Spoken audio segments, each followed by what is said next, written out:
gitu. Dan apa sih tipsnya gitu supaya memang kulit kita sehat atau skin barrier kita bagus sehingga tadi ya tidak mengeluarkan biaya yang cukup mahal Iya. untuk ke klinik, yaitu adalah sebenarnya simple banget, rajin pakai pelembab, sunscreen, udah itu aja. Berarti kayak iklan di TV-TV bisa mencerahkan dalam 7 hari. Itu nggak mungkin ya dok ya? Enggak sih kayaknya kalau dalam 7 hari. Nggak mungkin ya. Nggak Butuh mungkin sih ya. biar kelihatan ya cerah gitu, shining lah kalau bahasa anak sekarang gitu. Lu tau gak sih lu shining gitu? Tahu, Shining pasti. Iya. Gimana dok? Tipsnya dok untuk biar ya ada paket hematnya lah kira-kira. Pakai filter. Itu guna. Iya bener.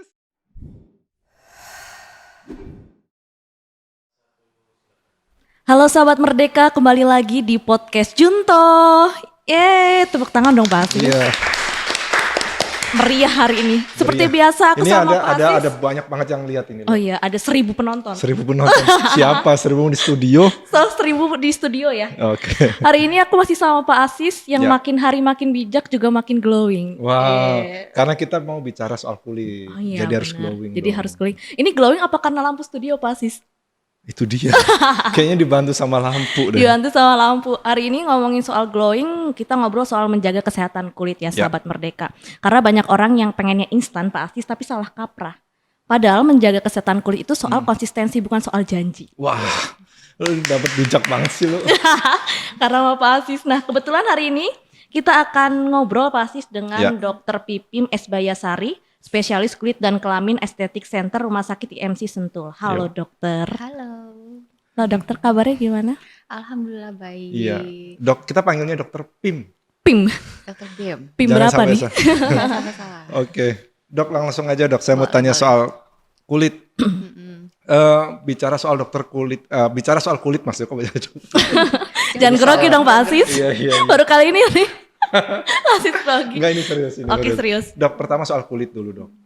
Ngomongin soal kulit yang sehat ya kan. Ngomongin kulit sehat tuh kayak harus dirawat, harus dijaga ya kan.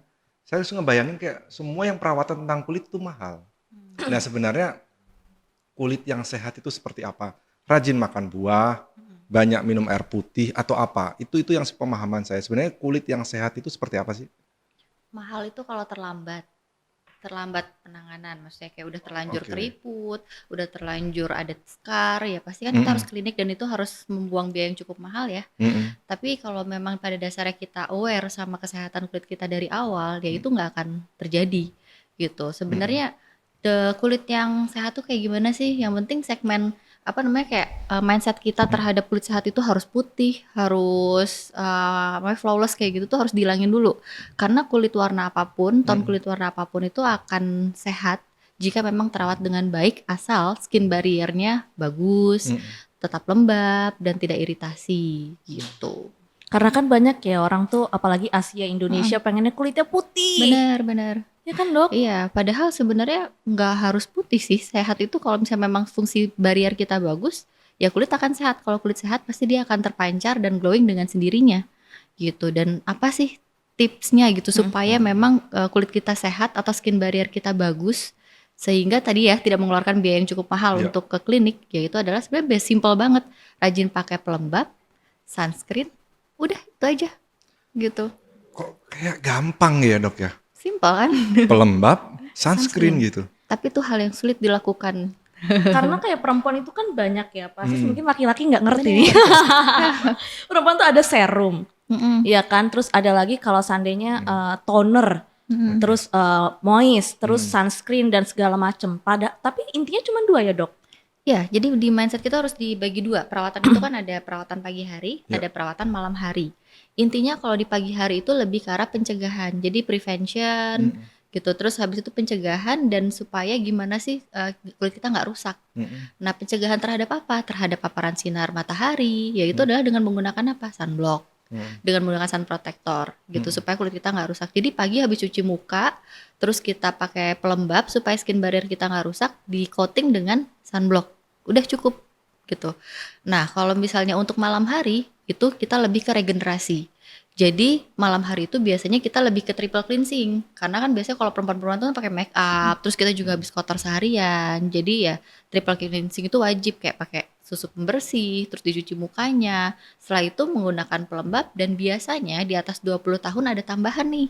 Tambahannya itu biasanya menggunakan eksfoliasi gitu. Karena eksfoliasi ini cukup baik untuk merangsang kolagen supaya kulit nggak cepat keriput, supaya nggak terjadi penuaan dini. Gitu. Dibilang kulit sehat, itu ngelihatnya gimana dok? Dalam artian gini kan, ya tadi kalau misalkan bicara soal kulit itu kan yang paling banyak character image-nya kan hanya wanita aja gitu, cewek aja gitu. Cowok cuek-cuek aja gitu kan, main bola udah nggak perlu pakai apa tadi sunscreen, pelembab gitu kan. Tapi prakteknya ya kita banyak terpapar sinar matahari gitu kan, kena debu, ya paling cuci-cuci muka aja gitu kan. Nah, untuk dibilang kulit sehat itu tuh kayak gimana dok? Maksudnya kelihatan dia lembab kah atau apa gitu? Mungkin Karena kalau dari kasat mata kali iya, ya. karena kalau kita sudah berusia misalkan di atas 30 tahun, 40 tahun itu kan mulai tuh berkerut, mulai apa? Apakah itu disebut kulit nggak sehat atau sehat kayak gitu sih dok? Ya. Pertama ya kulitnya pasti lembab, tidak ada kemerahan, tidak ada jerawat, tidak ada flek. Kenapa kadang-kadang kalau bisa diperhatiin ya, kan suka ada tuh ya di medsos-medsos, kalau cowok makanya kayak cuma cuci muka selesai, kalau cewek tuh kayak Banyak 1 banget. jam baru, tapi itu pun kadang-kadang kulitnya nggak beres-beres gitu ya. Itu karena kalau cewek kan cenderungnya kayak selalu pengen coba-coba hal baru ya, jadi makin banyak dia pakai, makin banyak juga iritasi ke kulit. Jadinya bukan malah makin bagus, tapi malah timbul banyak masalah. Sedangkan ya tadi kalau cowok kan simpel banget, dan memang pada dasarnya basic skincare pada umumnya sih, ya cuci muka selesai. Tapi memang cowok itu sering skip di pelembab dan sunblock itu tadi gitu. Nah itu yang biasanya menyebabkan ya pada pria itu adalah lebih ke arah hidrasinya atau skin barriernya yang kurang bagus gitu. Kalau pasti skincare-nya apa? Nggak usah. Baru dibilang dokter laki-laki simple, ternyata bener pasti simple. Benar. Karena kalau dok mungkin tadi kan kita pakai sabun ya. Perempuan tuh kan banyak jenis sabunnya. Mungkin bisa dijelasin nggak sih dok sabun yang bagus untuk perempuan gitu? Nah ini curhat lu kayaknya lu. Nah, Ini Konsul bukan karena wakili kalian netizen lu. mewakili dong nanti Iya. sahabat Merdeka juga tahu. Gimana dok? Sebenarnya nggak bisa sih kita bilang ini sabun bagus untuk perempuan, ini bagus untuk pria, nggak bisa. Tapi balik lagi ke kondisi kulit. Ya. Semuanya harus balik lagi kondisi kulit. Semakin kulit kita kering, semakin kita harus menggunakan sabun yang bersifat gentle. Yang kalau istilahnya orang tuh suka bilang kok rasanya udah dipakein sabun tapi nggak keset, kayaknya kayak nggak cuci muka. Nah itu yang paling bagus sebenarnya. Ya, tapi semakin kulit kita berminyak, maka kita harus menggunakan sabun yang jangan yang terlalu gentle gitu, yang sifatnya mengangkat minyak. Terlalu gentle itu gimana dok maksudnya? Jadi kalau misalnya ada kandungan-kandungan ya, Oke. gitu. Kalau misalnya untuk yang berjerawat, untuk yang oily, kita harus menggunakan kandungan yang memang dapat mengurangi jerawat atau mengurangi sebum seperti itu. Dok pakai sabun perempuan, aku kan sabun tuh udah gonta-ganti ya dok. Bisa nggak sih kita ciriin, oh ini sabun yang ini sebetulnya cocok loh buat aku, tapi sabun ini nggak cocok. Mungkin cara membedakannya gimana dok? Cara membedakan gimana maksudnya? Di kulit misalkan ya, aku pakai sabun A, oh aman-aman aja, ternyata di sabun B kok agak ketarik ya, atau mungkin ternyata ketarik ini bersih oke. gitu loh dok. Ya, memang ada 2 istilah ya. Kita bisa sebutnya istilahnya itu adalah purging sama breakout. Kalau purging itu memang disengaja. Si kulit itu harus kayak mengalami kerusakan dulu lah istilah gampangnya ya.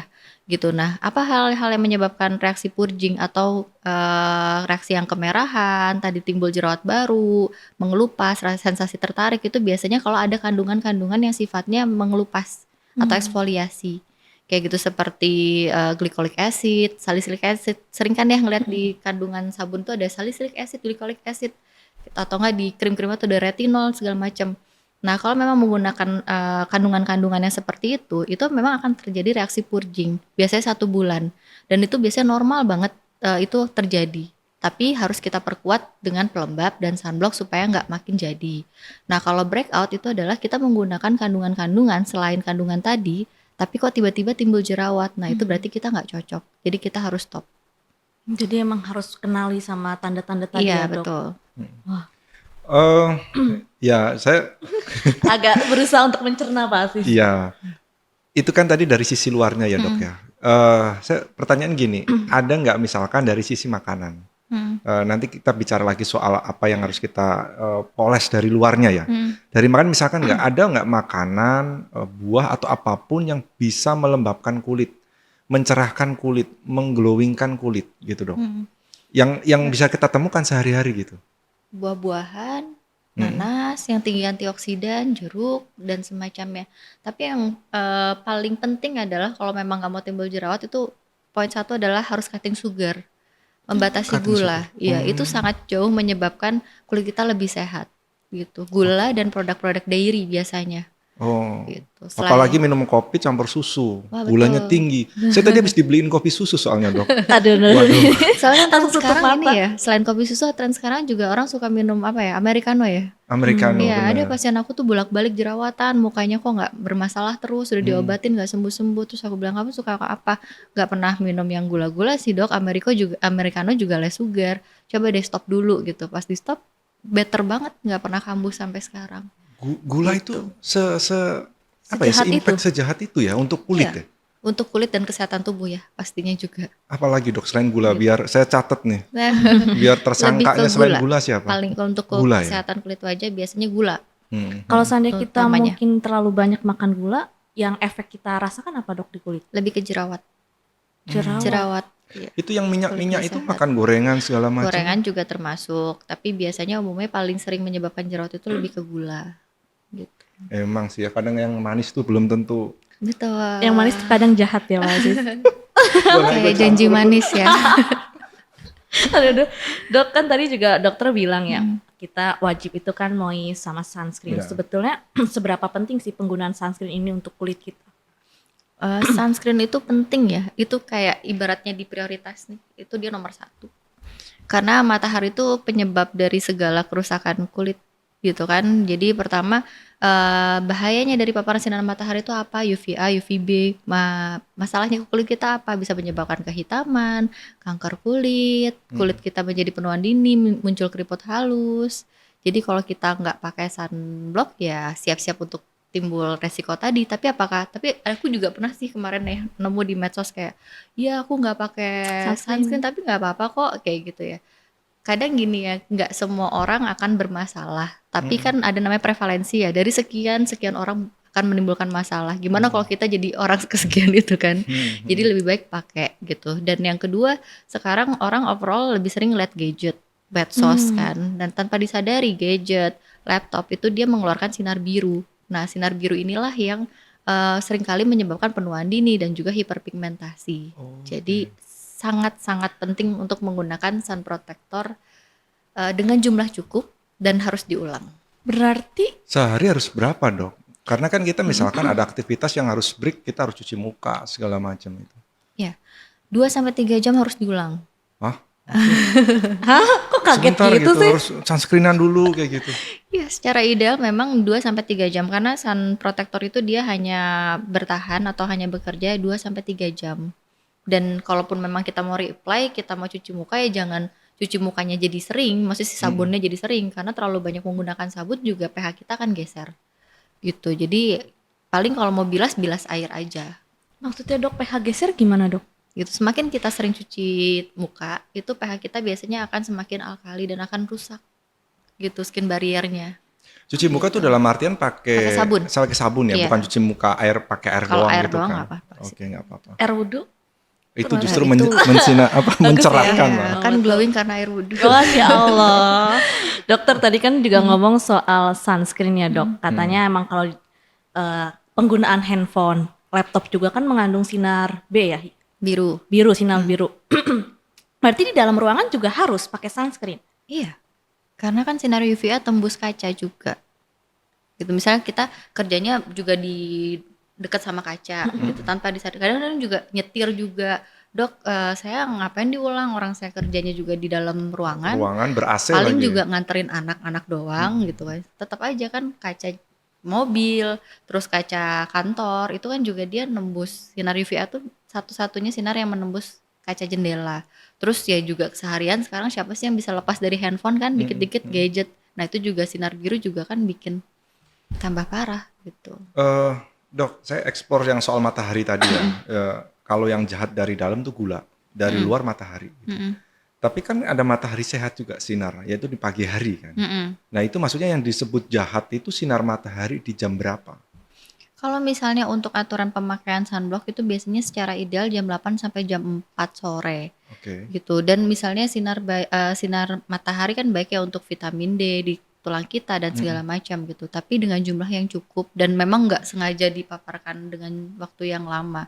Paling hanya 10 sampai 15 menit. Biasanya juga itu di sekitaran jam 9 sampai jam 10-an, nggak lebih dari itu. Karena kan kita Indonesia itu kan tropis ya dok ya, panas. Apalagi ini ada El Nino nih, udah El Nino Godzilla lagi kan, panas gitu hawanya.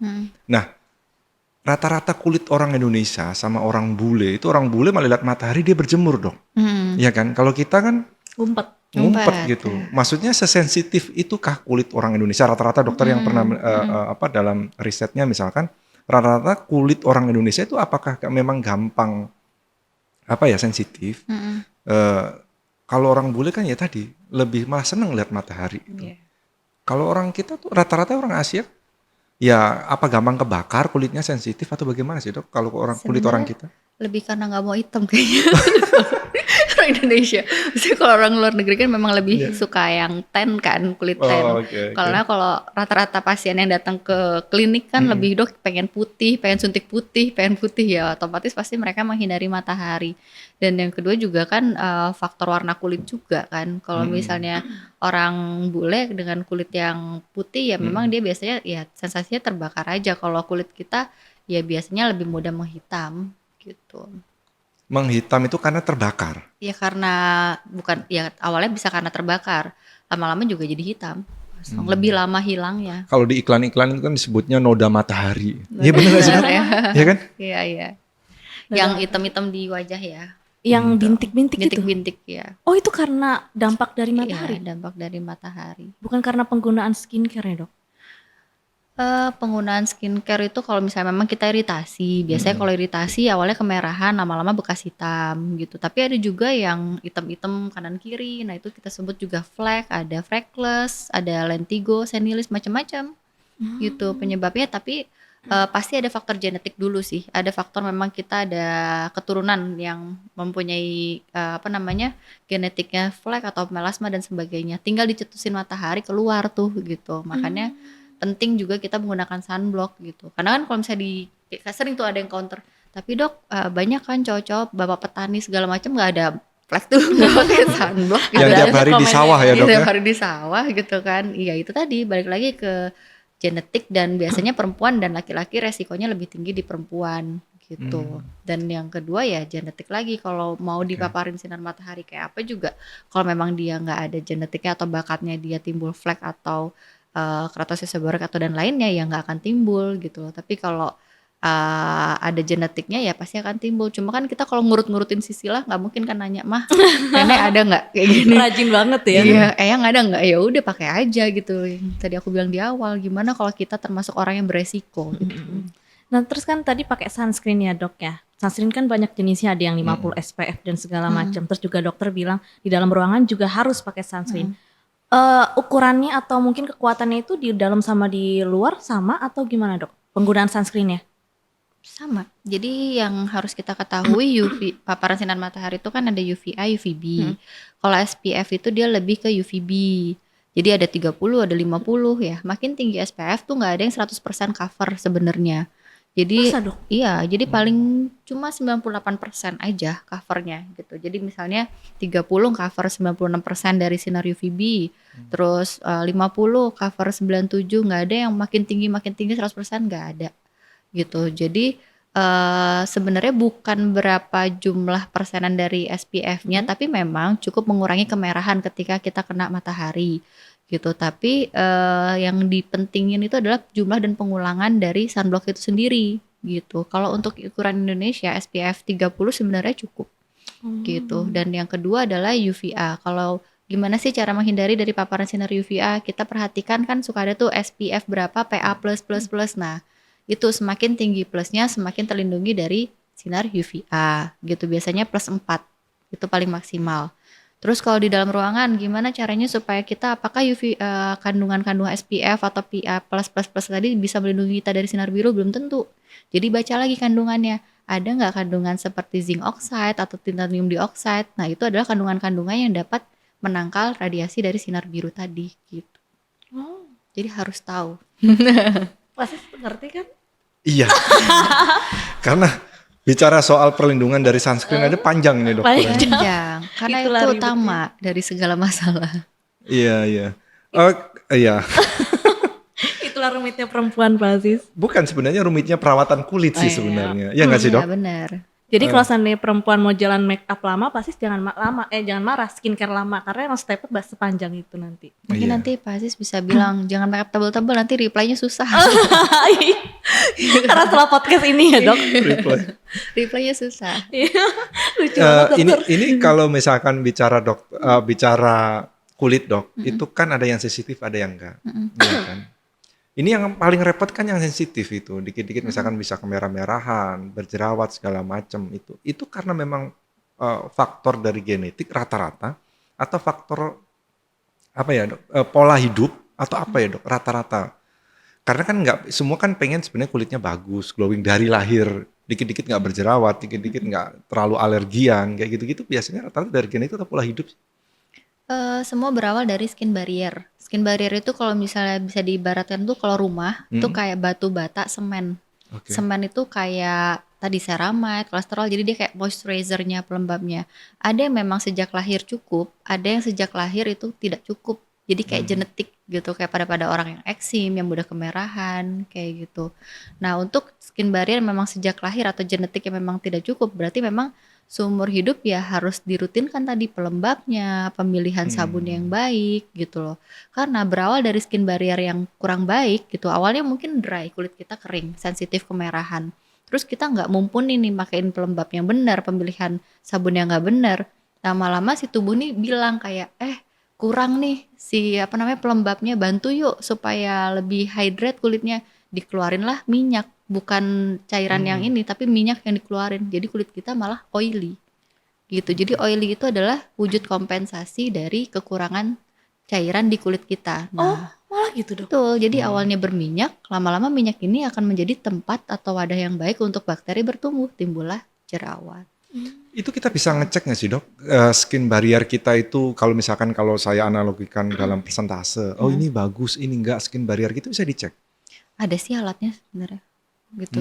Biasanya kalau di klinik-klinik atau apa biasanya suka ada tuh sekarang ditempel terus kayak berapa kadarnya. Tapi apakah itu spesifik ya enggak juga sih. Berarti kalau cuma dilihat kayak gini nggak bisa ya dok ya? Ya nggak bisa biasanya. Dilihat kayak gini lo kayak mau meneropong orang aja jadi lo. ini ya. Ada kan ada tuh yang klinik itu dia nggak pakai alat dok, jadi cuma lihat oh, ini jerawat, ini kulitnya kering kayak gitu-gitu dok. Ini kayaknya yang jadi sampel gue deh. Ya kalau sekedar ngeliat jerawat kulit kering ya kan memang Bisa ya bisa. Itu kan secara kasat mata ya. Tapi kalau kecukupannya cukup apa enggak kan memang harus ada alat ukur sebenarnya kan. Dan tadi kan ngomongin kulit sensitif ya dok. Kadang tuh termasuk kulit bayi kan sensitif ya. Akhirnya banyak orang yang kulit bayi sensitif akhirnya pakai produk bayi dan di-apply ke diri sendiri. Sebetulnya itu benar nggak dok? Ya nggak apa-apa. Memang kadang-kadang aku suka nyaranin pasien, udah deh back to baby aja itu udah paling bener gitu. Tapi kadang kalau kita udah dewasa, untuk back to baby itu susah gitu. Karena tadi aku bilang, aduh dok kayak nggak mandi, kayaknya nggak bersih deh aku cuci muka pakai ini, mandi pakai ini gitu. Padahal itu yang bener gitu loh. Karena kadang kondisi kulit kita semakin kering, semakin dry, itu kalau kita malah pakai yang sabun-sabun yang ibaratnya kayak banyak busanya, yang bikin keset, kan kadang-kadang mindset kita tuh keset tuh bersih ya, ya malah dihilangin lagi kandungan-kandungan pelembab di kulit kita gitu. Jadi yang ada malah makin dry. Justru dengan pakai sabun-sabun yang gentle, yang kalau mandi rasanya nggak bersih itu, dia meninggalkan pelembab di situ. Jadi kulit kita bisa lebih moist. Justru ya makin tambah usia ya kan ada istilah yang makin gede makin kayak anak bayi. Ya sama juga dengan produk. Jadi memang paling bagus adalah makin kita tambah usia back to baby lagi, itu yang memang paling standar dan paling baik sih digunakan. Karena kandungannya nggak macem-macem kali ya. Betul, dan less iritasi kan gitu. Back to baby. Back to baby. Bedak itu dong, bedak baby juga segala macem dong, lebih aman kali Tapi ya dok. tergantung kondisi kulit juga Iya, ya gitu. lagi-lagi nggak semuanya sama ya dok Nggak ya. semua sama gitu. Nah terus dok kan kadang tuh orang yang mungkin ngerasa kulitnya udah berminyak, dia tuh nggak butuh pelembab. Tapi sebenarnya jenis-jenis kulit apa saja atau mungkin semua jenis kulit tuh butuh pelembab, Dok? Oke, seperti yang tadi saya bilang, kenapa timbul minyak itu karena tubuh kita sangat baik nih mengkompensasi supaya lembab, tapi caranya salah gitu dengan cara mengeluarkan minyak gitu. Jadi apakah kulit berminyak butuh pelembab? Butuh, tetap pelembab untuk mengembalikan balance dari tadi kelembapan dari kulit kita sendiri. Tapi pelembab jenis apa yang kita gunakan harus tepat gitu. Contohnya, semakin kulit kita berminyak, pelembabnya jangan lengket. Jadi cari yang encer kayak gel kayak gitu. Makin kita dry, pilih pelembabnya yang makin lengket, krim gitu. Kan ada tuh kalau dilihat krim, ada lotion, ada gel kayak gitu ya. Jadi semakin kulit kita kering, pakainya yang lebih padat. Sama kayak kita bangun rumah, makin kita mau kulit kita kayak tadi semennya makin kosong, ya harus diisinya yang padat kan supaya kokoh. Tapi semakin luber-luber yang ini ya tetap harus kasih pelembab nih supaya cairannya cukup, tapi nggak boleh yang pekat. Nanti kalau makin pekat dia akan menyumbat pori-pori sehingga jerawat akan timbul lebih parah gitu. Jadinya kasihnya yang gel. Agak harus panjang lu perawatannya karena kadang-kadang orang pengen perawatannya kan instan ya dok ya, apalagi nggak sabaran gitu. Sekali beli skincare atau apa bisa langsung glowing gitu. Sebenarnya proses menuju untuk kulit sehat, glowing itu memang membutuhkan waktu panjang, harus sabar gitu berbulan-bulan atau bisa instan? Bisa instan sih. Kalau instan kalau kita kenal kan ya oplas aja gitu. Tiba-tiba jadi kayak bintang Korea gitu misalkan. Harus ada prosesnya gitu nggak sih dok? Menuju kulit sehat itu butuh proses. Nah prosesnya ini Gitu. berapa lama sih ideal Lama. gitu? Bisa kalau misalnya memang udah telat ya udah terlalu ini ya lama, bisa 5 sampai 6 bulan. Cukup lama untuk menuju kulit sehat. Menuju kulit sehat Karena butuh ya 5 banyak bulan. faktor kan dari makanan kita. Terus apakah perjalanan itu kita stres nggak? Kualitas tidur kita bagus nggak? Gitu ya. Jadi semua tuh pasti berpengaruh, asupan makan, stres dan lainnya. Stres gitu. termasuk punya duit atau enggak jadi Iya, stres betul. dulu. Stres sudah gajian belum gitu ya? Tapi kalau yang instan harusnya aneh ya. Segala sesuatu yang di instan tuh kan harusnya kita bertanya apa kandungannya itu benar atau enggak. Karena segala sesuatu yang bagus kan emang harus butuh proses kan dalam apapun ya. Berarti kayak iklan di TV-TV bisa mencerahkan dalam 7 hari. Itu nggak mungkin ya dok ya? Enggak sih. Kalau dalam 7 hari. Enggak mungkin ya. Enggak mungkin sih ya. Kita harus bedah isinya juga apa gitu. Oke, dok, saya juga pertanyaan ini saya sering diskusi sama Lulu gitu. Kadang-kadang ya orang itu usia masih muda, tapi terlihat tua, ya kan? Itu kan karena dari kulitnya juga gitu. Karena beban hidup, memang kulitnya nggak dirawat, ya kan? Atau banyak apa? pikiran. Banyak pikiran gitu. Misalkan belum gajian gitu ya Lu ya. Itu Atau sering marah-marah. Iya, maksudnya apa yang mempengaruhi orang? Kadang kulitnya itu kelihatan sebenarnya dia masih muda gitu. Apakah itu karena kulit gitu nggak terawat atau apa gitu? Apa beban psikis juga mempengaruhi kesehatan kulit juga gitu? Ya ada namanya premature skin aging ya atau penuaan dini ya. Definisi tuanya nih kita samain dulu nih, ada tua tuh karena memang kelihatan keriput udah di mana-mana. Ya itu kan kalau keriput udah di mana-mana biasanya tuh lebih ke arah kebiasaan daily dia sehari-hari bagaimana ya. Kalau orangnya sering ekspresif, sering marah-marah, ototnya terlalu banyak kepake, dari yang awalnya cuma gerakan yang rutin dia lakukan kayak dia ngangkat alis atau kamu marah-marah ya lama-lama jadi statiknya dia muncul keriput gitu ya. Terimage begitu. Terus enggak, saya nggak pernah marah loh. kan kayak Pak Asis kan kayaknya orangnya sangat ramah ya, makanya muncul Di depan kerutan di dokter sini. aja. Makanya muncul kerutan di pinggir mata gitu. Jadi macam-macam. Terus habis itu ya tadi kenapa lebih tua dari waktunya karena tadi nggak pernah pakai sun protector. Ya itu karena kan pagi hari dapat menyebabkan skin aging. Terus yang kedua juga sekarang polusi cukup meningkat ya, banyak radikal bebas. Nah kita nggak menggunakan antioksidan yang untuk menangkal tersebut. Nah jadinya kulit akan lebih mudah aging. Sebenarnya kalau tadi Pak Asis bilang cukup panjang rangkaiannya untuk menjadi sehat, sebenarnya enggak sih, simple, cuma pelembab sama sunblock, tapi itu cukup sulit untuk dilakukan dan konsisten. Dan konsisten kuncinya di situ. Karena orang tuh lebih suka hasil instan Pak dibandingkan proses gitu. Jadi begitu ngeliat benar tadi kata Mbak Lulu, begitu lihat iklan dalam 7 hari. Pengen beli nih gue. Pengen beli nih. Terus nanti tiba-tiba lagi tidur nge-scroll dikit. Sini bagus, ganti lagi. Padahal kan kulit kita butuh ya namanya adaptasi ketika kita menggunakan krim ini. kulit kita tuh akan adaptasi dulu nih. Nah, sedangkan itu tidak akan memberikan hasil yang instan, butuh waktu 1-2 bulan. Kadang-kadang, kok lama sih? Scroll lagi. Ini bagus nih sini. Ganti Ganti lagi. lagi gitu. Iya. Seringnya begitu gitu. Jarang kita tuh bisa konsisten terhadap satu merek atau satu bentuk dalam jangka waktu yang lama gitu. Nah, dokter tadi ngomong soal produk yang harus konsisten ya, Dok. Mungkin pemakaian berapa lama kalau bisa dikatakan produk ini cocok? Oh, ini nggak bisa nih karena udah selama ini ternyata nggak cocok, nggak berpengaruh, Dok. Targetnya apa dulu? Misalnya contohnya. Mungkin perempuan ya, mencerahkan, Dok. Pengen cerah banget Pengen loh. cerah banget. Pengen cerah banget. Gini ya, Kayak masa depan berarti. kayak masa depan. Jadi kalau misalnya mencerahkan ya tadi, sebenarnya sih yang harus kita kasih tahu ke pasien, ada kulit menjadi cerah itu kan berarti sehat ya, sehat atau pengen tonnya naik gitu. Kalau pengen tonnya naik, biasanya untuk perawatan basic skincare ini tidak akan menaikkan ton. Tapi prinsipnya adalah kalau kakak lihat model-model yang kulitnya gelap kan kayaknya bagus ya, ngeliatnya sehat ya, karena memang kulit dia sehat gitu, jadi kayak terpancar aja gitu si kulitnya, tapi dia nggak putih gitu. Tapi kalau memang tujuan kita ingin menaikkan ton, ya harus ada bahan aktif di situ yang diberikan gitu. Biasanya bahan aktif apa yang diberikan ya, contohnya kayak arbutin, vitamin C gitu. Tapi sebatas apa kandungan-kandungan tadi dapat menaikkan ton ya, biasanya hanya sekedar mencerahkan gitu. Nah, tapi kalau ingin menaikkan ton biasanya lebih ke arah bahan aktif yang sifatnya prescription by dokter. Dan itu pun biasanya dokter akan memberikan resep tersebut hanya untuk kasus-kasus yang sifatnya seperti flek, melasma gitu. Karena satu-satunya bahan aktif yang masih ibaratnya FDA approved dan secara golden standard sebagai pengobatan memutihkan itu ya hidroquinone. Tapi itu hanya dokter yang boleh meresepkan. Oke. Ini kalau ngomongin kulit memang panjang nih. Tapi saya ada pertanyaan terakhir nih, Dok. Boleh. Sebelum kita closing ya. Untuk menuju yang tadi ya, untuk menuju glowing dan segala macam, itu kan kadang-kadang ya pasti perawatan gitu, dan itu mahal ya. Dianggapnya persepsinya kan begitu, ya kan.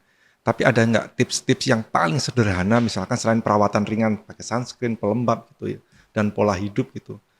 Ada nggak dok yang lain, misalkan tadi soal pola makan, cut cost gula gitu segala macam, bahagia misalkan cukup itu selalu senyum gitu. Nah, biar kelihatan ya cerah gitu, shining lah kalau bahasa anak sekarang gitu. Lu tau gak sih lu shining gitu? Tahu, Shining, Iya. shimmering. Gimana dok tipsnya dok untuk biar ya ada paket hematnya lah kira-kira? Pakai filter. Paket hemat Itu guna, kan? iya bener sih. Paket hemat Selesai kan? dong Selesai masalahnya. dong, masalah simpel. Oke. Iya, Enggak deh. bener banget, dokter. Pasti suka pakai filter soalnya. Enggak. Ya paket hemat ya tadi sebenarnya udah cukup hemat ya sebenarnya, pelembab, sunblock, tapi kalau di atas 20 tahun ditambah eksfoliasi kayak retinol semacam itu harus digunakan at least seminggu 3 kali atau seminggu 2 kali. Tapi kalau misalnya memang karena takut nih pakai retinol itu nanti purgingnya bahaya atau enggak, mengelupasnya kayak gimana, ya udah at least sebulan sekali ke klinik hanya untuk chemical peeling atau ngangkat sel kulit mati. Karena di atas 20 tahun sel kulit mati kita udah nggak berganti selama 28 hari. Dia akan numpuk terus, makanya kadang-kadang kok dulu aku pakai krim ini atau pakai serum ini bagus, lama-lama kok kayak nggak bagus ya, karena dia nggak akan bersempurna karena ada kulit mati yang tertahan di situ. Kulit mati tuh nggak bisa otomatis dia pergi sendiri gitu dok. Harus Bisa berganti 28 hari. Iya maksudnya ketika usia semakin bertambah kulit matinya itu nggak bisa secara alami mengelupas sendiri gitu. Bisa, tapi lebih panjang waktunya Pak gitu. Oke. Jadi lebih panjang lagi Mas, waktu yang tadinya 28 hari itu kan ganti kulit sehat, lama-lama dia akan numpuk. Jadi udah ada kulit baru tapi ini belum lepas. Jadi terus numpuk. Jadi lama-lama muka jadi kusem, pakai makeup apapun kok kayaknya nggak nempel. Kok tadinya pakai krim kok jadi awalnya bagus sekarang kok nggak bagus ya, karena tadinya krimnya kepenetrasi sempurna 100% karena ketutup banyak sel kulit mati ya. Penetrasinya Nggak bisa nembus nggak bisa loh. nembus lagi. Oh, jadi gitu. emang sepengaruh itu ya sel kulit mati itu ya, Dok? Iya. Oke deh, nanti dihempaskan sama ke Paskan klinik berarti. Dan ini udah diingetin dari sana, udah habis waktunya, nggak terasa ya sahabat Oke. Merdeka. Lagi asik ngobrol juga. Iya udah. Oke. Kalau asik ngobrol mungkin kita lanjut ke episode kedua kali ya Pak Ya. Sis ya. Oke. Oke sahabat Merdeka, nggak terasa udah kita berada di penghujung acara. Dan nanti kita akan lanjut di episode kedua. Dokter, terima kasih telah datang ke podcast Sama-sama. Merdeka, podcast Junto. Dan Ya. sampai jumpa di episode kedua. Terima kasih dokter. Makasih, Dok. Sama-sama.